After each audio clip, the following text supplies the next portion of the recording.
Hi friend आपनादेर सकलके गरीबेर ब्लग्से स्वागत। और आज आमी एकटा नतून रेसिपि निये चले एसेछि दई दिये कातला कालिया। ताहले देखते थाकुन रेसिपिटी किभाबे तैरि करछि। এই মাছটা ভালো করে ধুয়ে টুয়ে নিয়ে চলে এসেছি। এবারে আমরা মাছে নুন হলুদ মাখাবো। এদিকে আমি কড়াইতে তেল বসিয়ে দিয়েছি, তেল গরমও হয়ে গিয়েছে। এবার আমরা মাছগুলো ভেজে নেব। আর হলুদ দিয়ে দিচ্ছি। এই যে আমি নুন হলুদ দিয়ে নিয়েছি। এবার আমি ভালো করে মাছের গায়ে লাগিয়ে নিচ্ছি, নুন হলুদটা মাখিয়ে নিচ্ছি।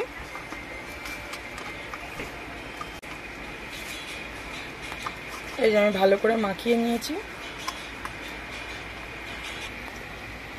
আমার মাখা হয়ে গিয়েছে। এবার দিয়ে দিচ্ছি মাছগুলো তেলের ওপরে।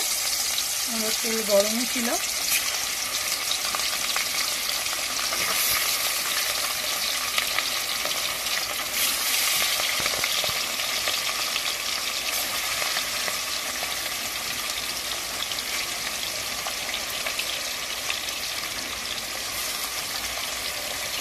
মাছগুলো তাহলে এবার ভাজা হোক।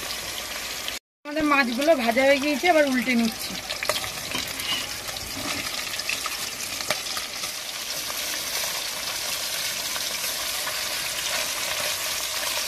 মাছগুলো উল্টে দিলাম।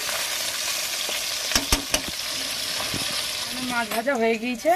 এবার আমরা মাছ ভাজাগুলো তুলে নিচ্ছি এক এক করে।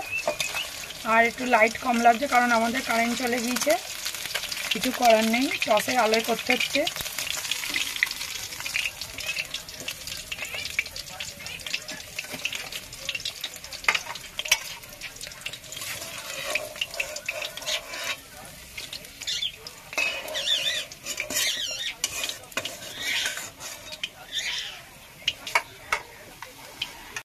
এই যে সব আমি কেটে কুটে গুছিয়ে নিয়েছি। টমেটো কুচিয়ে নিয়েছি, পেঁয়াজ কুচিয়ে নিয়েছি, আদা রসুন বেটে নিয়েছি, কাঁচা লঙ্কা চিড়ে নিয়েছি।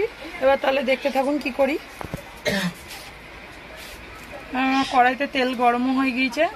এবার আমি প্রথমে ফোড়নে একটা শুকনো লঙ্কা দিচ্ছি আর একটু আস্ত গরম মশলা দিয়ে দিলাম।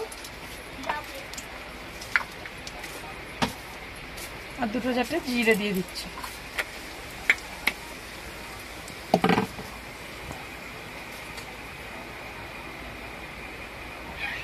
আমার ফোড়নটা ভাজা হয়ে গিয়েছে। এবার আমি পেঁয়াজ দিয়ে দিচ্ছি। পেঁয়াজ আর কাঁচা লঙ্কাটা দিয়ে দিচ্ছি।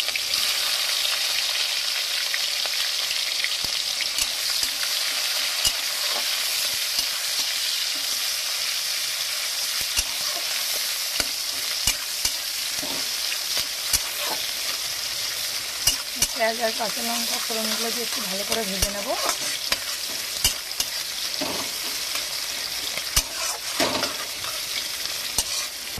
পেঁয়াজটা ভাজা হয়ে গিয়েছে।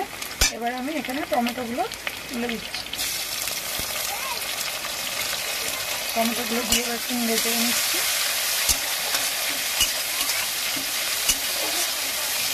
এবার আমার বেটে রাখা আদা রসুনের পেস্টটা দিয়ে দিচ্ছি।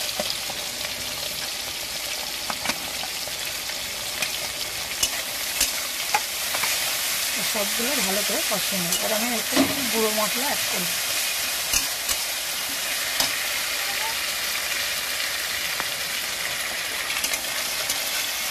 দেখুন আমার মশলাটা একটু ভাজা ভাজা হয়ে গিয়েছে।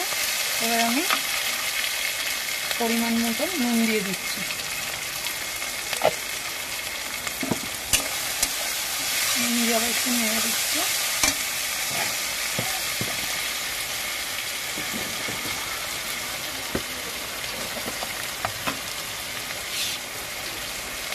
এবারে হলুদ দিয়ে দিলাম। আর এখানে জিরে আর ধনের গুঁড়ো দিয়ে দিলাম। সব কিছু আমি আমার পরিমাণ মতন দিলাম। আপনারা আপনাদের তরকারি পরিমাণ হিসেবে দেবেন। আর এটা আমি লঙ্কার গুঁড়ো দিয়ে দিচ্ছি।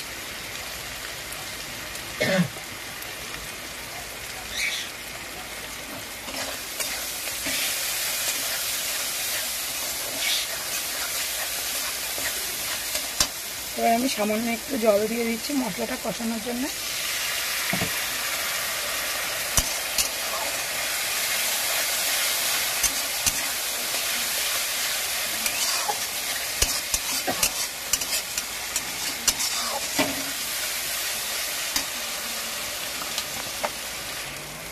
এবার আমি আমি সামান্য পরিমাণে একটু কাশ্মীরি লঙ্কার গুঁড়ো অ্যাড করছি কালারের জন্য। আপনারা চাইলে দিতে পারেন, না দিতে পারেন। আমাদের মশলাটা ভাজা ভাজা হয়ে গিয়েছে। এবার আমরা যেহেতু দই দিয়ে করব মাছটা, তাই আমি দই দিয়ে দিচ্ছি এখানে।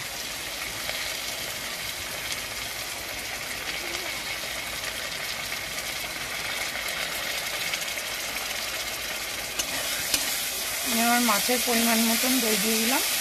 এবার দিয়ে আবার ভালো করে এবার কষিয়ে নিচ্ছি মশলার সাথে, দইটার সাথে।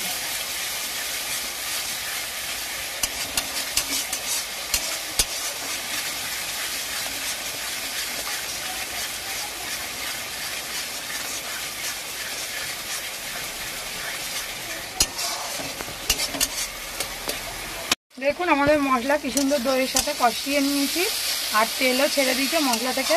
এবার আমি জল দিয়ে দিচ্ছি।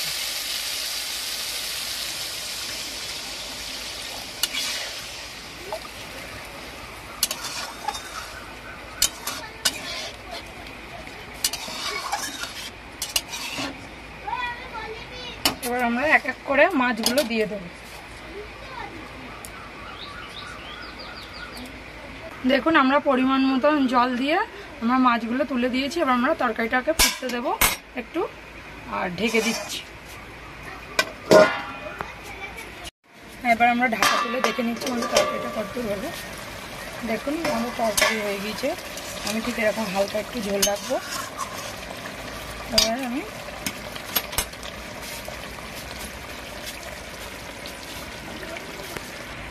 এবার আমি একটু সামান্য পরিমাণে গরম মশলার গুঁড়ো দিয়ে দিই ওপর থেকে।